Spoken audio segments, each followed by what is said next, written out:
Hello guys, कैसे हो? स्वागत है आप सब लोगों का इस वीडियो पे। सो बेसिकली आज के वीडियो में बात करेंगे जो कि आज अभी सीएसईटी का रिजल्ट आया है। बहुत सारे लोग अभी सीएसईटी से एग्जीक्यूटिव में कहीं ना कहीं गए हैं। सीएसईटी पास आउट करके, फर्स्ट स्टेज पास आउट करके कहीं ना कहीं अपन लोग एग्जीक्यूटिव में आ गए हैं। एग्जीक्यूटिव जैसे मैंने बोला इससे पहले के वाले वीडियो में भी, एग्जीक्यूटिव एक बहुत ही इंपॉर्टेंट उस जगह पे स्टेज होता है। एग्जीक्यूटिव में अगर एक अच्छा खासा एक नॉलेज लेके अगर अपन चले, तो कहीं ना कहीं एक सिर्फ एग्जाम ओरिएंटेड नहीं, ओवरऑल जब भी आप लोग जॉब करोगे, प्रैक्टिस करोगे, यही आपको उस जगह पे काम आएगा। बहुत सारी चीजें हैं एग्जीक्यूटिव में सीखने जैसी। बहुत सारे लोग हैं जो यहाँ पे ही इस जगह पे मोस्टली लोग अटक जाते हैं, मोस्टली लोग क्लियर नहीं कर पाते। तो इसको अगर अभी अपन क्लियर हुए, अभी अगर आपने 31 जुलाई तक रजिस्ट्रेशन करवाया सीएस एग्जीक्यूटिव का, तो मुझे लगता है कि December 25 अटेम्प्ट में कहीं ना कहीं अपन सिंगल December 25 अटेम्प्ट में कहीं ना कहीं अपन लोग उस जगह पे सिंगल मॉड्यूल दे पाएंगे। और सिंगल मॉड्यूल 31 जुलाई 2025 के पहले सीएस एग्जीक्यूटिव का रजिस्ट्रेशन अगर आप करते हैं, तो आप इस दिसंबर 2025 में उस जगह पे सीएस एग्जीक्यूटिव का दो में से कोई भी एक ग्रुप, कोई भी एक module, group is equal to module, ठीक है ना? तो कोई भी एक मॉड्यूल, कोई भी एक ग्रुप उस जगह पे दे सकते हो। अगर आपको बोथ ग्रुप से देना है तो आपको फिर कहीं ना कहीं June 26 में ट्राई करना पड़ेगा। December 25 में आप लोग अगर अभी आज के रिजल्ट के, आज जो सीएसईटी का रिजल्ट आया उसमें क्लियर किए हो, तो कहीं ना कहीं आप लोग December 25 में बोथ ग्रुप उस जगह पे नहीं दे पाओगे। आपको फिर जून, अगर अगर आपको रैंक का आपका एक प्लान है, तो कहीं ना कहीं आपको फिर June 26 में ही प्लान करना पड़ेगा। अदरवाइज जिन लोगों को एक ग्रुप देना है, मैं यहाँ पे रिकमेंड करूंगा कि अटेम्प्ट है, खाली मत जाने दो। जो कुछ भी जो कुछ भी ग्रुप आप लोगों को देना है, वो आप लोग दे दीजिए। अटेम्प्ट खाली मत जाने। स्पेशली जिनका रैंक का प्रिपरेशन है, जिनको खुद के ऊपर कॉन्फिडेंस है कि यस भाई मैं कर सकता हूँ, लॉन्ग आवर्स बैठ सकता हूँ, मुझे रैंक ही लाना है, स्पेसिफिक जिनका एक एम है, तो कहीं ना कहीं उनकी बात अलग है। बट अदरवाइज मैं रिकमेंड करूंगा कि अटेम्प्ट है तो अटेम्प्ट खाली नहीं जाने देना यार। ये चीज़ है। सेकेंडली अगर बात करें तो अभी जो बच्चे एग्जीक्यूटिव में जाएंगे, रजिस्ट्रेशन करेंगे, तो एक ओवरऑल शेड्यूल क्या होना चाहिए during the classes, after classes. अभी तो ठीक है, आप लोग एक ग्रुप दोगे तो मेरे हिसाब से ये अभी जुलाई मंथ है, अपन अभी मिड ऑफ जुलाई में है, तो अगस्त सितंबर अक्टूबर, अक्टूबर मिड तक या अक्टूबर एंड तक तो आपकी क्लासेस ही चलेंगी। मैक्सिमम मुझे लगता है कि अक्टूबर मिड तक इस जगह पे आपकी क्लासेस चलेंगी। ट्राई ये होना चाहिए कि अक्टूबर मिड तक आपकी क्लासेस उस जगह पे ख़त्म हो जाए। जो बच्चे ऑनलाइन के हैं, जो बच्चे रिकॉर्डिंग लेने वाले हैं, जो लोग उस जगह फेस टू फेस करने वाले हो, तो कहीं ना कहीं क्लासेस ज्वाइन करते वक्त ही सिलेबस कंप्लीशन एक अच्छे तरीके से कितने टाइम में होगा, इसकी क्लैरिटी, एक एक तरीके का एक आइडिया अपन कहीं ना कहीं क्लासेस से ले सकते हैं कि कितने टाइम में वो सिलेबस कंप्लीट करवाएंगे। क्योंकि सिर्फ सिलेबस कवर करके डायरेक्ट एग्जाम में जाना, the it's not the way to attempt any professional examinations. तो मुझे लगता है कि उसके बाद में कहीं ना कहीं आपको रिविजन्स, एक सेल्फ स्टडी की 1-1.5 महीना तो लगेगा। जैसे आपको बताए कि दिसंबर की एग्ज़ाम जो होती है वो एंड में होती है, 21 दिसंबर से जनरली स्टार्ट होती है, ठीक है ना? तो कहीं ना कहीं इस बार का शेड्यूल भी आ गया है। तो मुझे लगता है कि ये सारी चीज़ें अगर अपन क्लासेस टाइम पे ख़त्म करें और एक पहले दिन से एक अप्रोच लेके उस जगह पे चले, तो बहुत अच्छे चांस है कि उस जगह पे अपन एक अच्छे नंबर के साथ, उस जगह पे एक अच्छे नॉलेज के साथ, एक अच्छे नंबर्स के साथ उस जगह पे सीएस एग्जीक्यूटिव का जो भी ग्रुप, आप ग्रुप 1 ग्रुप 2 जो भी ग्रुप आप लोग दे रहे हो, उस जगह पे अपन लोग क्लियर करें। तो बेसिकली अभी तो क्लासेस शुरू होने वाली है। खास करके सबसे पहले तो मैं कवर करूंगा कि फेस टू फेस वाले लोगों को, जैसे मैंने बोला कि क्लासेस कब तक खत्म होंगी, इसकी क्लैरिटी आप लोग ज्वाइन करते टाइम क्लासेस से ले सकते हैं। अक्टूबर मिड या फिर अक्टूबर एंड तक उस जगह पे क्लासेस खत्म हो जानी चाहिए।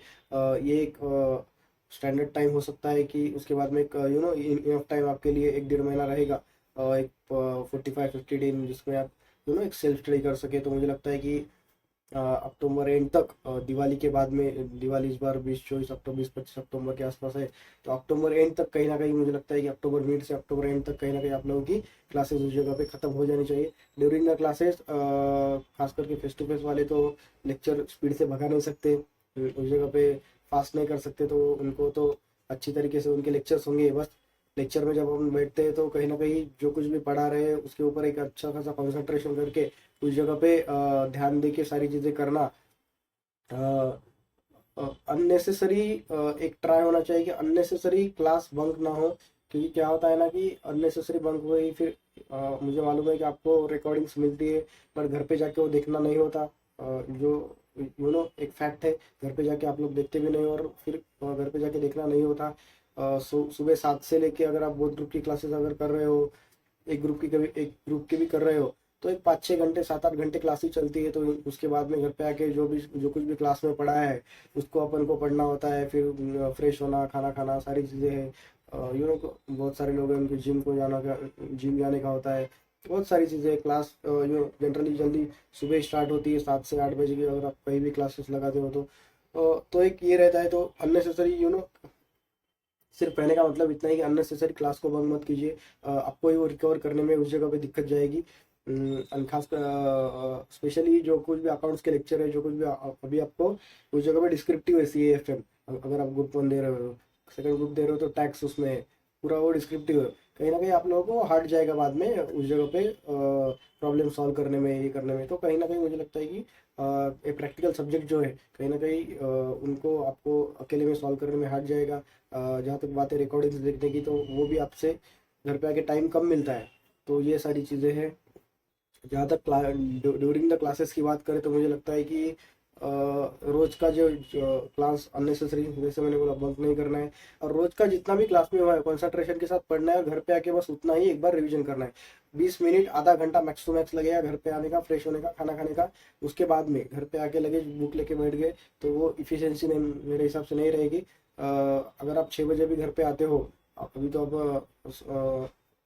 आप अगर एक ही ग्रुप दे रहे हो, तो मुझे लगता है कि एक क्लास के शेड्यूल के ऊपर डिपेंड करता है। बट अगर क्लास दोपहर 1-2 बजे तक हो गई, तो मुझे लगता है कि 2-3 घंटे 1-2 बजे तक हो गई, उसके बाद में घर पे आके थोड़ा बहुत फ्रेश वगैरह हो गया, खाना वगैरह खा के एक शाम में आधा घंटा 1 घंटा डेली जो कुछ भी क्लास में पढ़ा है, जो कुछ भी प्रॉब्लम्स अगर कुछ सॉल्व करने दिए, तो घर पे पे एक बार प्रैक्टिस कर लेने का। खास करके टैक्स के जो प्रॉब्लम्स है क्लास में जो सॉल्व किए, CAFM के जो कुछ भी है, वो घर पे आके उसको एक बार देख लेना, और उसको एक बार सॉल्व भी कर लेना। एक बार हाथ से नीचे से हो जाएगा। और जो कुछ भी थ्योरी, अगर आप ग्रुप 1 दे रहे हो तो कंपनी का हो गया, JIGL हो गया, SBILL हो गया। सेकंड ग्रुप दे रहे हो तो CMSL हो गया, ECIPL हो गया। तो कहीं ना कहीं उसको एक बार अच्छी तरह से उसकी थ्योरी समझना, उसको एक बार कहीं ना कहीं पढ़ना। और उसके अगर एक बार थोड़ा बहुत सिलेबस आपका हो गया, 1-2-4 चैप्टर हो गए, तो कहीं ना कहीं आप फिर एक राइटिंग प्रैक्टिस आपकी क्लास में होती है। बट कहीं ना कहीं घर पे आकर आप लोग जो कुछ भी पास्ट एग्जाम पेपर ICSI के वेबसाइट पे ICSI पेपर्स डालोगे, तो वहाँ पे मिल जाएंगे। तो कहीं ना कहीं आप लोग वो पेपर्स भी उस जगह पे रेफर कर सकते हो। जो जितना भी आपका पोर्शन हुआ है, जितना भी सिलेबस हुआ है, अगर उसमें से कोई क्वेश्चन पास्ट एग्जामिनेशन में पूछा गया है, तो मुझे लगता है कि वो भी आप लोग उस जगह पे रेफर कर सकते हो। और डेली घर पे आके, क्लास में तो राइटिंग प्रैक्टिस होती ही होंगी, बट डेली घर पे आके एक एक क्वेश्चन कहीं ना कहीं अपन लोग ट्राई करें कि अपन खुद से लिखे। एक बार थोड़ा 1-2-4 चैप्टर हो जाए, एक बार 10-20% पोर्शन हो जाए, तो कहीं ना कहीं आप लोगों को भी एक तरीके का एक थोड़ा आप भी फेमिलियर हो जाओगे कि ये क्वेश्चन इस चैप्टर से, वो क्वेश्चन उस चैप्टर से। तो ये सारी चीज़ें मुझे लगता है कि है ये ड्यूरिंग द क्लासेस ये अप्रोच इंसान का होना चाहिए कि जो कुछ भी क्लास में पढ़ा, अच्छी तरीके से कंसंट्रेशन से क्लास में ध्यान देके सारी चीज़ें देख लेने की। घर पे आके उसको एक बार जस्ट पढ़ लेने का, बस इतना ही है। उसके अलावा और कुछ नहीं है। जो कुछ भी प्रैक्टिकल सब्जेक्ट्स हो गए, CAFM टैक्स, उनके प्रॉब्लम घर पे आके देख लेने की। हो सके तो थोड़ा बहुत उसको अगर दिक्कत जा रही है तो उसको एक बार लिख के देखने का। ऑनलाइन का भी ये है, बस ऑनलाइन का ये है कि लेक्चर भगा के मत देखो। अभी शुरुआत है, अभी टाइम लगने दो, ठीक है ना। लेक्चर भगा के उस जगह पे नहीं देखना है।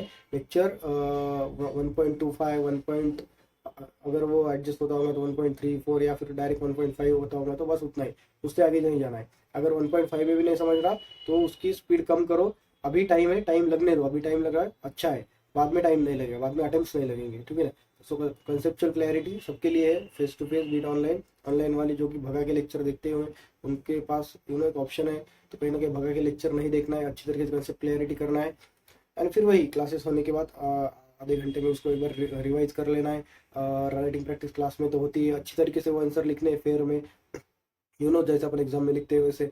उसके बाद में थोड़ा पोर्शन हो गया जैसे मैंने बोला, उसके बाद में आप लोग भी पास्ट पेपर रेफर कर सकते हो। उसमें अगर कोई क्वेश्चन आपको दिखा कि ये क्वेश्चन पिछली बार पीछे पूछे वाला था, जो कुछ भी पोर्शन आपका क्लासेस में हो गया है, एक बार थोड़ा 10-20% पोर्शन हो जाए, 3-4 चैप्टर हो जाए, तो कहीं ना कहीं आप लोग भी फेमिलियर इन सारी चीज़ों से हो जाओगे। तो वो भी आप लोग एक बार लिख के दे सकते हो। रोज की ड्यूरिंग द क्लासेस रोज के लेक्चर अच्छे से करना, be it online be it face to face, अच्छे से कंसेप्चुअल क्लैरिटी के साथ। ऑनलाइन वालों को भगा उस लेक्चर भगा के नहीं देखना है। सेकेंडली अगर बात की जाए तो रोज का रोज घर पे आके पढ़ना है, एंड प्रैक्टिकल प्रॉब्लम्स वगैरह हो जितने हो सके उतने खुद से सॉल्व करने। खुद से जो कुछ भी आपने क्लास में सॉल्व किए उसको एक बार फिर से सॉल्व करके देखना है, and past exam papers refer करना है और अच्छे से राइटिंग प्रैक्टिस करके देखना है। उसके बाद में एक बार क्लासेस हो जाए तो उसके बाद में कहीं ना कहीं अपने को 3 रिविजन्स मिनिमम करने हैं। एंड जो कुछ भी आपने ड्यूरिंग द क्लासेस होने के बाद पढ़ा है शाम में घर पे, वो कहीं ना कहीं अभी काम आएगा। आज जब अपन फर्स्ट डे पे क्लास शुरू कर रहे हैं, आज अपन ने क्या पढ़ा था और आज अपन ने क्या पढ़ा क्लास में, वो कहीं ना कहीं अपन रोज घर पे जाके रात में पढ़ रहे हैं और उसको क्यूमुलेटिव रिविजन कर रहे हैं। मतलब आज जो पढ़ा तो आज रात में घर पे जाके पढ़ना ही है। उसके बाद में कल क्लास में जो पढ़ा वो कल को घर पे जाके पढ़ना है, प्लस प्लस उसके एक दिन पहले का जो कुछ भी आपने पढ़ रखा है उसको एक बार जस्ट गो थ्रू करना है। मतलब पीछे का भी थोड़ा बहुत याद रहेगा और क्लास के टेस्ट उस जगह पे देते जाना है। तो कहीं ना कहीं एक रिवीजन कंटिन्यूस चलता जाएगा। और जब सेल्फ स्टडी की बारी आएगी क्लासेस के बाद में एक 1-1.5 महीना, तो कहीं ना कहीं सारी चीज़ें आपके कंसेप्ट क्लियर होंगे, सारी चीज़ वहाँ पे टाइम बचेगा, वहाँ पे आप लोग अच्छी तरीके से फुल सिलेबस का टेस्ट सीरीज वगैरह सारी चीज़ें दे पाओगे। सेल्फ स्टडी के बाद कैसे सेल्फ स्टडी कैसे करना है उसके ऊपर एक अलग वीडियो मैं यहाँ पे बनाऊंगा, बट अभी एक आराम से बता देता हूँ। मिनिमम 3 रिविजन्स हो जाने चाहिए, जो कि आप लोगों ने क्यूमुलेटिव रिविजन्स पीछे भी किए हैं, कहीं ना कहीं वो आप लोगों को अभी बेनिफिट देगा। ठीक है ना? नहीं तो आप लोग क्लासेस के बाद में रिविजन नहीं करोगे रात में घर पे जाके, तो क्लासेस के फर्स्ट डे में क्या पढ़ा वो सेल्फ स्टडी करते वक्त अगर आपने कल से आपकी क्लास स्टार्ट हो गई, कल तारीख है मेरे हिसाब से 16-17 जुलाई, अगर 20 जुलाई से भी क्लास स्टार्ट होती है, तो कहीं ना कहीं आप लोगों ने घर पे जाकर रिवीजन ही नहीं किया, डायरेक्ट आफ्टर एंड में क्लास खत्म हो गई, 1 नवंबर को सेल्फ स्टडी के लिए बैठ गए, तो 20 जुलाई को क्या पढ़ा वो 1 नवंबर को कुछ भी याद नहीं आएगा। इसलिए क्यूमुलेटिव रिविजन रोज के रोज रिविजन जरूरी है। टेस्ट क्लास में होता है वो जरूरी है, वो उसको दीजिए। अननेसेसरी लास्ट में प्रेशर नहीं आएगा। ड्यूरिंग द क्लासेस एक समरी क्लास में अपनी अपनी अच्छे से बना लीजिए। क्लास प्रोवाइड करता हूँ तो अच्छी खुद की बना ली बेस्ट है, वो सारी चीज़ें हैं। लास्ट डे का अप्रोच उस जगह पे क्लियर होना चाहिए। समरी लास्ट डे पे बहुत काम आती है। ये सारी चीज़ें बाद में बात की है, बट एक ओवरव्यू अभी इस वीडियो के माध्यम से बता रहा हूँ। तो फर्स्टली अगर बात करें दोनों की, face to face plus online, अभी तो अच्छे से क्लासेस करना है। ट्राई ऐसा करना है कि mid October end of October तक क्लास खत्म हो जाए, फिर 1-1.5 महीना उस जगह पे अपने को रिवीजन टेस्ट सीरीज के लिए मिलेगा। जो कुछ भी क्लास में पढ़ा है उसका घर पे जाके रोज का रोज रिवीजन क्यूमुलेटिव उसके पिछले दिन क्या पढ़ा था उसको एक बार देख लेना है। थोड़ा पोर्शन हो जाने के बाद पास्ट पेपर रेफर करने हैं, राइटिंग प्रैक्टिस करनी है। क्लास में राइटिंग प्रैक्टिस होती है उसको भी करना है, और राइटिंग प्रैक्टिस के आंसर आंसर अच्छे से लिख के लिखना है, जैसे अपन एग्जाम में लिखते हैं केस स्टडी के आंसर, प्रोविजन, फैक्ट, कंक्लूजन बोल के डायरेक्ट क्वेश्चन के आंसर। उसको एक बार अपने टीचर से रिव्यू करवाना है। उसके बाद में क्लास के टेस्ट देना है। उसके बाद में समरी क्लास के साथ ही बनानी है। अननेसेसरी क्लास बंक नहीं करना है, क्योंकि बाद में प्रॉब्लम आता है। और घर पे आगे प्रैक्टिकल सब्जेक्ट की बात है तो टैक्स का हो गया, CFM का हो गया, अच्छी तरीके से उसको एक बार प्रॉब्लम सॉल्व करके लेने हैं। तो ये क्लास के साथ की बात हो गई। क्लास के बाद में मिनिमम 3 रिविजन्स हो जाने चाहिए, जो कि आप लोगों को कंसेप्ट क्लियरिटी, जो कि आप लोगों ने क्लास में टेस्ट दिए, समरी बना ली है, कंसेप्ट क्लियरिटी है, तो ये सारी चीज़ें हैं। तो उसके बाद में एक फर्स्ट रिविजन सारी चीज़ें एक बार गो थ्रू करने की, पढ़ लेने की, सारी चीज़ें आप लोगों ने राइटिंग प्रैक्टिस भी कर रखी है, पास्ट पेपर भी रेफर करके रखे। तो बहुत सारी चीज़ें, बहुत सारा बर्डन कहीं ना कहीं आप लोगों का कम होगा। 3 रिविजन्स एक बार एग्जाम के क्लासेस के बाद में करने हैं। 3 रिविजन्स, उसमें फिर आप लोग सेकंड रिवीजन के बाद मैराथन देख सकते हो, उसमें टेस्ट सीरीज दे सकते हो, वो सारी चीज़ें। उसके ऊपर भी डिटेल कैसे करना है एक बार आपकी क्लासेस खत्म हो जाए तो कहीं ना कहीं उसके ऊपर भी वीडियो बनाऊंगा। बट जो बच्चे बोथ ग्रुप दे रहे हैं, कहीं ना कहीं उनके लिए तो अटेम्प्ट अभी जून 26 से ही है। बट जिनको सिंगल ग्रुप देना है तो कहीं ना कहीं मैं रिकमेंड करूँगा कि अभी फर्स्ट ग्रुप दीजिए। जो कुछ भी टाइम ज़्यादा थोड़ा बहुत है अभी, तो फर्स्ट ग्रुप में 4 सब्जेक्ट है, तो कहीं ना कहीं आप लोग फर्स्ट ग्रुप का देख सकते हो। फिर बाद में फर्स्ट ग्रुप होने के बाद फिर सेकंड ग्रुप का देखा जा सकता है। जिनका रैंक एम उनका रैंक है, उनकी बात अलग है। उनको जून 26 वो रैंक लाना है तो वो ग्रुप देने पड़ेंगे, तो कहीं ना कहीं उनको जून 26 में देना पड़ेगा। तो ये हो गई बात। क्लासेस अच्छे से करनी है, कंसेप्ट क्लियरिटी लेनी है, घर पे आके रोज का रोज पढ़ना है, कम्युनिटी रिविजन करने हैं, टेस्ट देना है, ICSI के पास पेपर रेफर करना है, राइटिंग प्रैक्टिस करनी है। ठीक है ना? ये अप्रोच होना चाहिए। अगर बीच में कोई लेक्चर समझ में नहीं आता, ये नहीं आता, तो क्लास के उस जगह पे आपके एप्लीकेशन पे भले ही आप फेस टू फेस के ऑनलाइन के तो है ही, वो लेक्चर को एक बार रेफर करना है, फिर से उसको एक बार पढ़ना है, और उसके ऊपर कोई क्वेश्चन होगा तो कहीं ना कहीं उसको सॉल्व करके रखना है, और बुक में टिक मार्क करके रखो कि अरे ये अगर किसी सेक्शन 185 के ऊपर क्वेश्चन पूछा गया, अरे this is asked in this exam, कहीं ना कहीं बाद में जिसको आप पढ़ोगे तो कहीं ना कहीं एक अच्छी तरीके से वो दिमाग में फिट हो जाएगा। एक क्लास के साथ की अप्रोच ऑनलाइन वालों लेक्चर भगा के उस जगह पे नहीं देखना है। क्लास के बाद की अप्रोच की अगर बात करें तो 3 रिविजन्स, उसमें मैराथन्स, टेस्ट सीरीज, ये सारी चीज़ें होनी चाहिए। राइटिंग प्रैक्टिस तो आप लोग अभी भी कर रहे हो, बाद में भी करोगे, उसके ऊपर भी डिटेल वीडियो बनाऊंगा। पर स्पेसिफिकली अगर क्लासेस की साथ की बात करें तो अच्छे से लेक्चर करना, अच्छे से प्रैक्टिकल सब्जेक्ट के प्रॉब्लम वगैरह अच्छे से उसको एक बार घर पे आके फिर से एक बार देखना, सॉल्व करना, बाकी सारे जो कुछ भी क्लास में थ्योरी सब्जेक्ट पढ़े उनका भी एक बार रिवीजन करना, राइटिंग प्रैक्टिस करना, एंड क्यूमुलेटिव रिवीजन करना, क्लास के टेस्ट देना, एंड एक अच्छी तरीके से एक हंसते खेलते बिना लोड लेके उस जगह पे एक हैप्पी रह के, खुश रह के अगर सारी चीज़ें होगी तो बहुत टाइम है, आराम से हो जाएगा, इनफ टाइम है। बस एक अच्छी अप्रोच से, एक स्ट्रैटेजी से करना है, विदाउट स्ट्रैटेजी आओगे कुछ नहीं होगा, it's waste of time, waste of energy. तो कहीं ना कहीं एक अगर अप्रोच रही तो पासिंग के चांसेस एक काफ़ी हद तक अपने उस जगह पे बढ़ जाते हैं। यही सारी चीज़ें थी। आपको कुछ भी डाउट है तो आप डेफिनेटली मुझे यहाँ पे कमेंट कीजिए, डेफिनेटली मैं आपकी मदद करूँगा। ठीक है, thank you so much, bye bye.